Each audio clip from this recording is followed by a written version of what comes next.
مساء الخير لكل مشاهدينا. اليوم رح نجول على مجموعة منوعة من أهم الأخبار اللي صارت خلال الأسبوع. بدايتنا رح تكون مع إطلاق مجموعة قنوات روتانا للكليب الجديد لفنان العرب محمد عبده لأغنية هذا صديقي، الأغنية اللي كتبها سمو الشيخ حمدان بن راشد المكتوم ولحنها فايز السعيد وصورت تحت إدارة المخرج على الأنصاري.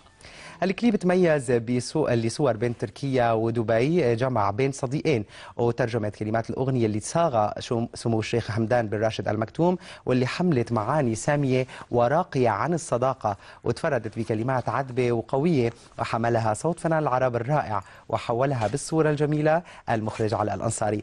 الكليب اللي تنوعت مشاهده بين خارجية وداخلية صور في مناظر طبيعية جميلة خدمت القصة وأظهرت بالصورة جمالية الأحداث. عم نتابع جزء من الأغنية.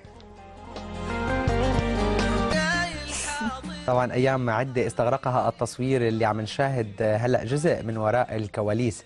ضم فريق العمل عدد كبير من الفنيين والمنفذين بين تركيا ودبي، وتطلب منهم العمل مجهود كبير لتنفيذ المشاهد الخاصة بكل موقع من التصوير، واللي أدار المخرج واللي أظهر فيها محمد عبده بصورة مميزة. خلينا نتابع جزء من الكواليس حصريا لسيدتي.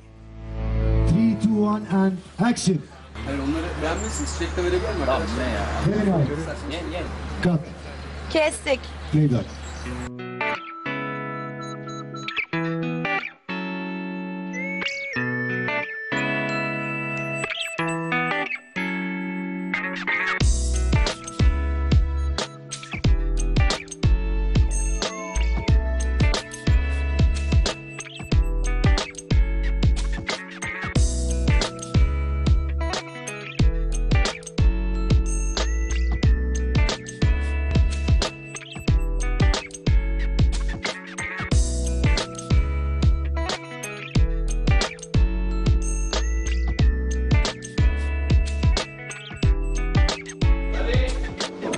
يلا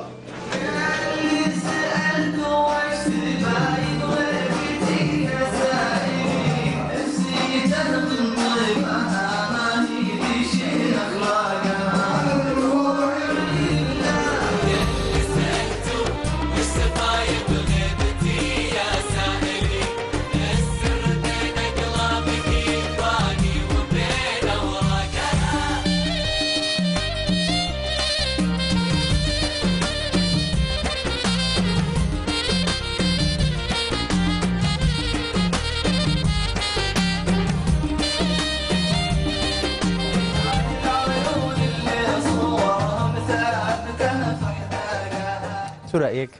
والله جميل الفيديو كليب، عجبني فيه من الحقبة القديمة كأنه، صح؟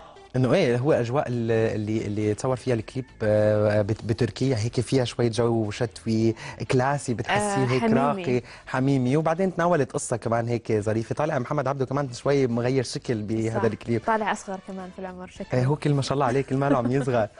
كمان طبعا بدي الفت النظر انه طرح فنان العرب احدث اغنياته المنفرده تحت عنوان ذكرياتك، وهي من كلمات الشاعر الاماراتي حسان العبدلي والحان فايز السعيد، وايضا حيكون في مهرجان موازين قريبا.